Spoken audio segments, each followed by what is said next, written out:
Less is more menjadi kalimat slogan yang cukup dikenal dari gaya hidup minimalis. Lifestyle minimalis merupakan konsep menjalani hidup dengan barang atau aset yang sesederhana dan sesedikit mungkin, namun dapat bermanfaat secara maksimal.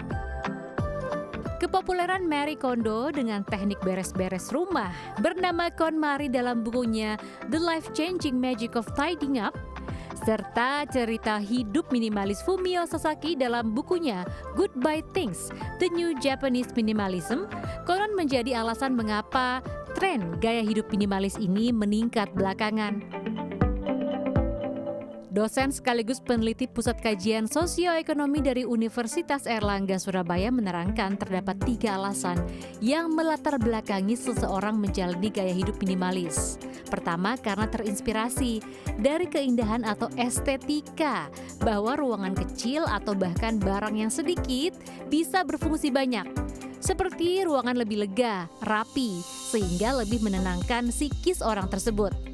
Alasan berikutnya adalah faktor kepedulian terhadap lingkungan. Bahwa memiliki barang yang banyak namun tidak sering digunakan sama dengan berperan memupuk polusi dan sampah di bumi. Terakhir, karena fokus kepada kemandirian finansial, gaya hidup ini menjadikan sebagian dari mereka memilih untuk hemat, memiliki barang seperlunya untuk menjaga kestabilan ekonomi. Jadi itu 3 tadi sebenarnya nggak ada salahnya sih Mbak. Mau orang melakukan karena estetika, karena mau frugal ya, mau independen, it's a good thing gitu kan. Tapi yang jelas knowing why you doing it is most important gitu. Jangan hanya sekedar ikut aja teman-teman gini aku gini juga gitu loh. So I think it's happening in every popular culture. People losing their meaning just to look cool gitu kan. Keren gitu. Sang pendiri Apple, Steve Jobs, adalah salah satu tokoh yang dikenal menerapkan gaya hidup minimalis. Semasa hidupnya, Steve Jobs dikenal dengan gaya berpakaiannya yang hanya mengenakan turtleneck hitam, ditambah dengan jeans dan sneaker. Ada juga Mark Zuckerberg, pendiri Facebook yang kini berganti nama menjadi Meta ini juga dikenal sebagai penganut gaya hidup minimalis.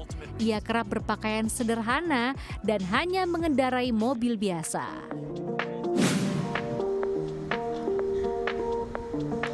Saya menemui Belinda Grandisia. Sejak tahun 2018, karyawan swasta ini telah menerapkan gaya hidup minimalis. Sejak memutuskan untuk mengubah gaya hidupnya, Belinda kerap menjual kembali barang-barang yang ia miliki melalui media sosial pribadinya. Keputusan ini diambil karena ia merasa sebagian besar barang-barang yang ia miliki jarang digunakan sehingga kurang bermanfaat. Sebenarnya lebih kayak balas dendam sih, karena dulu waktu kuliah nggak pernah nih bisa beli. Jadi kayak dulu tuh aku sangat emotional buying terhadap satu brand yang waktu aku kuliah tuh aku rasa mahal banget. Belinda pun kini semakin rajin dalam memilah seluruh barang yang dimiliki, menyesuaikan fungsi dan besaran barangnya, mulai dari pakaian, alat make up, skincare, hingga barang-barang elektronik. Nah, semenjak dari situ, aku tuh jadi punya kebiasaan ketika aku membeli barang, itu aku harus mikir, apakah aku benar-benar membutuhkan barang ini atau enggak. Mulai berpikir untuk mencoba menjalani gaya hidup minimalis. Sebagai catatan, tidak ada satu cara yang pasti dalam hal menjalankan hidup minimalis. What works for them might not works for us. Cara yang dipilih harus sesuai dengan kondisi dan kemampuan. Aspeknya pun bisa dipilih mulai dari pakaian, barang-barang, buku, dan lainnya. Tujuan dari hidup minimalis adalah kebahagiaan.